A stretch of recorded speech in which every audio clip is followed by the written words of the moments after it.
Hidden in plain sight, salt might seem harmless. However, excessive salt consumption poses a serious threat to our health, particularly our cardiovascular system. The World Health Organization recommends consuming less than 2,000 milligrams of sodium, the main component of salt, per day. That's equivalent to about 5 grams or 1 teaspoon of salt. Shockingly, the global average intake is double that amount. This overconsumption of salt is a ticking time bomb, increasing the risk of developing life-threatening conditions.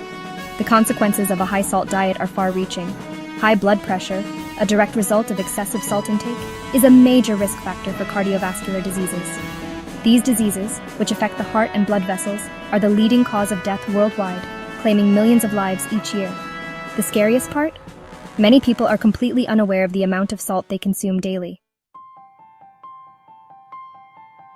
The statistics paint a grim picture. Studies have shown that a mere 2,300 milligram increase in daily sodium intake can lead to a significant increase in systolic blood pressure, a key indicator of heart health. This increase, while seemingly small, can have a dramatic impact on long-term health.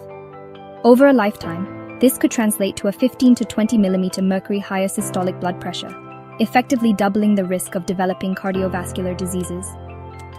But why is reducing salt intake becoming even more crucial now? The answer lies in the changing demographics and dietary habits of the global population. As people age, their bodies become more sensitive to the effects of salt, making them more susceptible to its negative impacts on blood pressure.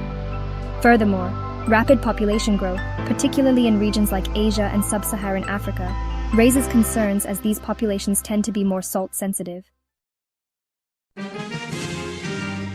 The good news is that we have the power to turn the tide against this silent threat.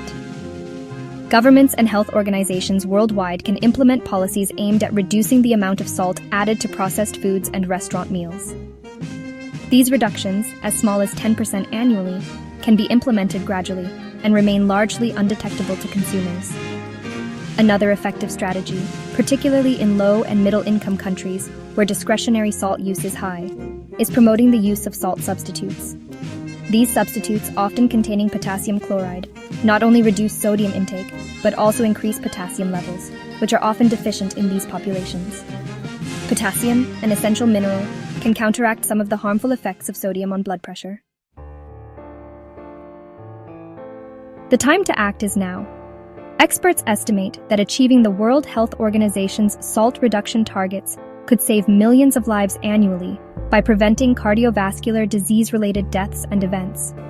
Imagine a world where heart disease is no longer the leading cause of death, a world where countless individuals are spared from the pain and suffering inflicted by preventable cardiovascular conditions. This vision can become a reality if we act decisively and collectively. We urge governments, health organizations, and individuals worldwide to join forces in a global effort to reduce salt intake. Let us make healthy choices, advocate for sensible policies, and spread awareness about the hidden dangers of salt. Together, we can create a world where everyone can enjoy a longer, healthier life, free from the burden of preventable cardiovascular diseases. Remember, even small changes in our salt consumption can have a significant impact on our health. Let's choose to live healthier lives, one less salty meal at a time. Don't forget to like, subscribe, and share this important message with your friends and family.